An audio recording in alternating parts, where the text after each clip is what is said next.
यहाँ बिजली 30 दिसंबर 2023 से कटी हुई है। 30 दिसंबर को फायर आउटब्रेक हुआ था।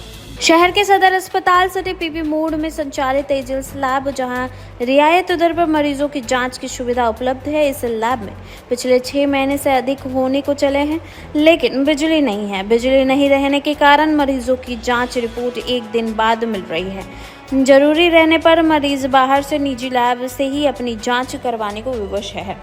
निजी लैब में जांच के लिए उन्हें अधिकतम कीमत भी चुकानी पड़ रही है। हर दिन औसतन यहां 150 से 200 मरीज जांच के लिए पहुंचते हैं।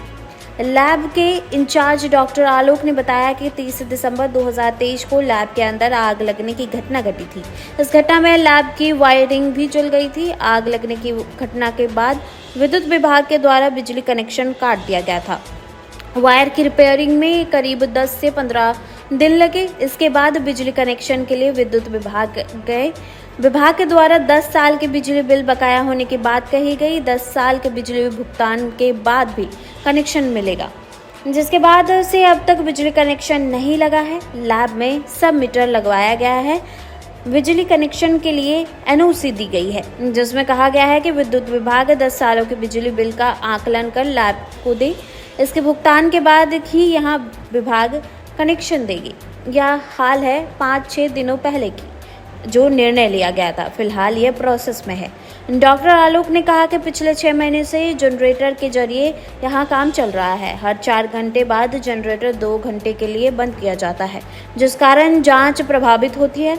रिपोर्ट देने में काफ़ी विलंब होता है। एक दिन बाद मरीजों को रिपोर्ट दी जाती है। उन्होंने कहा कि हर दिन सदर अस्पताल और आसपास के औसतन 150 से 200 से मरीज जांच के लिए पहुंचते हैं। वहीं सिविल सर्जन सीवी प्रतापन से इस मामले पर बातचीत के लिए पहुंचे तो वह लैब कंपनी पर ही भड़क गए। सिविल सर्जन ने कहा कि कंगाल संस्था चला रहे हैं। कंगाल संस्था सरकार से आखिर एग्रीमेंट कैसे की? लैब में आग लगना प्लान था, यहाँ अपने से आग लगी। इसके पास बिजली की रसीद नहीं है। वहीं पहले रसीद दे, हम बिजली लगवा देते हैं।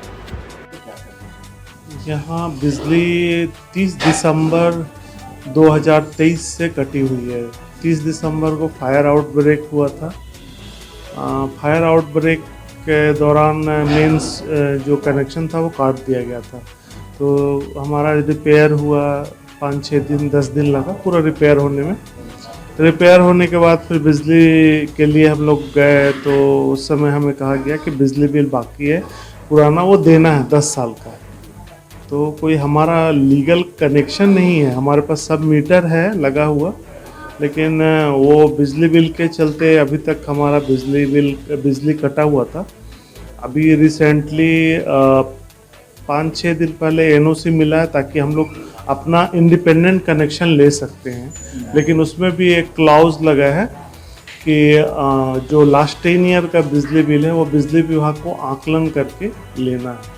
तो इस चलते बिजली कटा हुआ है और प्रोसेस में चल रहा है। गवर्नमेंट में जो डिपार्टमेंट्स हैं बिजली विभाग में अप्लाई हुआ है और यहाँ भी सूचना दी हुई है।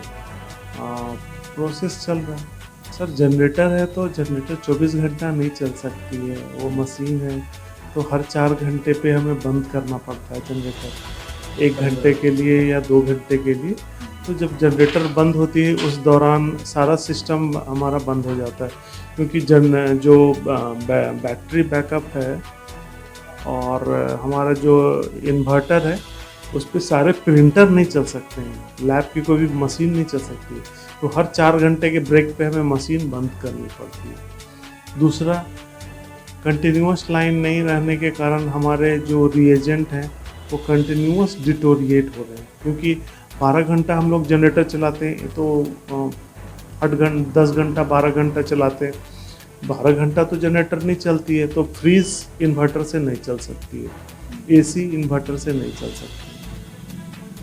उस दौरान हमारा रिएजेंट भी थोड़ा डिटोरिएट होता है। जो पहले 1 साल 1.5 साल जिनकी रहती थी वो शॉर्ट हो जाती है। दूसरा कि हमें पेशेंट को हम लोग टाइमली रिपोर्ट नहीं दे पाते। आज का रिपोर्ट कल का, जो सुबह हुआ है उसका शाम का, जो थोड़ा भी लेट से आए हैं उनको कल, तो रिपोर्ट में डिले हो रहा है, रिपोर्ट टाइम पे नहीं हो पा रहा। पैसा नहीं दिया है वो संस्था, उसके क्या ना कंगाल संस्था का चला रहे हैं। कंगाल संस्था एग्रीमेंट किसी सरकार से की, क्या एग्रीमेंट की? आपका कटा कि आप लोग जलाए, आप लोग का प्लान था कि ऐसे जला, जॉब कीजिए।